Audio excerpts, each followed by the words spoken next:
దేవుని స్తోత్రంలో దేవుని బిడ్డలారా, అందరూ క్షేమంగా ఉన్నారండి. మన రక్షకుడైన యేసుక్రీస్తు వారి యొక్క అపారమైన ప్రేమ చేత అన్ని వేళల్లో ప్రభు మనల్ని కాపాడుచున్న విధానాన్ని బట్టి దేవాతి దేవునికి కోట్లాది స్తోత్రాలు. అందరూ బాగున్నారండి.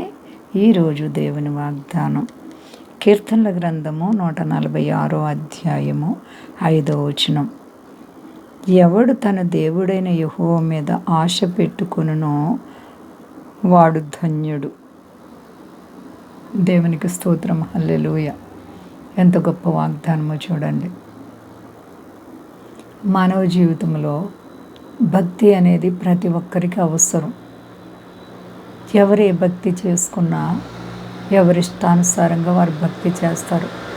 కానీ ఇక్కడ దేవుని యొక్క వాగ్దానం ఏం చెప్తుందంటే, ఎవరైతే సృష్టికర్త అయినటువంటి దేవుని మీద ఆశ పెట్టుకుంటారో వారు ధన్యులు. ఆశ పెట్టుకోవడం ఏంటి? ఆశ పెట్టుకోవడం ఏంటి అంటే, ఏదైనా మనం తలపెట్టినప్పుడు ఈ కార్యం నా ప్రభు చేయగలరు, తప్పనిసరిగా చేస్తారనేటువంటి నిరీక్షణ. ఆశ గల ప్రాణాన్ని దేవుడు తృప్తిపరుస్తారంట. మరి నువ్వు దేవుని పట్ల ఆశ కలుగున్నావా? దేవతి దేవునిని ప్రేమిస్తున్నావా? నీవు ఆశపడిన కార్యం ఏదైనా ఆయన చెయ్యగలరని మొదట నమ్ముచున్నావా? నమ్ముట నీ వలనైతే నమ్మేవానికి సమస్తము సాధ్యం. మొదట నీవు నమ్మాలి.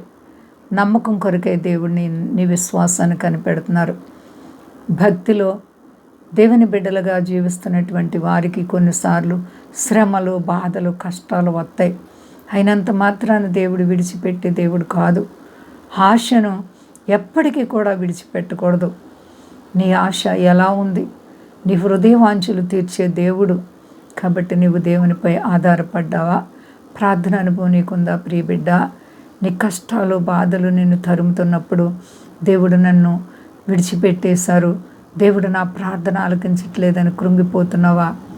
ఎంత మాత్రం కృంగే పని లేదు. నీ ప్రభు నీ కుడి చేయి విడిచే దేవుడు కాదు. నిన్ను విడువను, ఎన్నడూ ఎడబాయనని వాగ్దానం చేసిన దేవుడు. వ్యాధి బాధల్లో, కష్టాల్లో, ఇబ్బందులు కృంగి ఉన్నావేమో, దేవుడు నీ చేపట్టుకుని నడిపిస్తారు. విడువని ఎడబాయని దేవుడు. భయపడకండి, అంతా క్షేమంగా ఉన్నారండి. ప్రార్థించుకుందాం. ప్రేమ నమ్మకమైన మా తండ్రి, నువ్వెంత గొప్ప దేవుడో ప్రభువా, సర్వశక్తి కలిగిన దేవా. అయ్యా, అన్ని వేళల్లోనే మమ్మల్ని కాపాడుచిన విధానాన్ని బట్టి వందనాలు. మా దేశాన్ని, దేశనాయకులను కాపాడండి. మా దేశ ప్రజలందరినీ రక్షించండి. అయ్యా, మీ దాసులను కాపాడండి. సర్వ ప్రపంచాన్ని కాపాడండి. విదేశ స్వదేశాలు బిడ్డలను కాపాడండి. సమస్యలు, ఇబ్బందులు, రుణాలు, ఆర్థిక పరిస్థితులను ప్రతి బిడ్డలకు నీ నామములో విడుదల కలుగును గాక. అందరికీ మేలు చేయనైనా, సమాధానకర్త. రోగులైతే స్వస్థపరిచి, అక్కర్లుండి తీర్చి నీ నామం గొప్ప చేసుకునైనా అందరు హృదయవాంఛలు తీర్చేది నీ ఒక్కడవే. ఉన్నవాడు అనివాడువైన దేవుడు, నీ సహాయం దయచేసి మహిమ పొంది శక్తి కలిసేనామని అడుగుచున్నాను తండ్రి. ఆమేన్. అందరికీ వందనాలండి. మా కొరకు, పరిచయం కొరకు అందరూ ప్రార్థించండి. ప్రభువారు మిమ్మల్ని, మీ బిడ్డలు, మీ కుటుంబాలను దీవించి ఆశీర్వదించును గాక. ఆమేన్.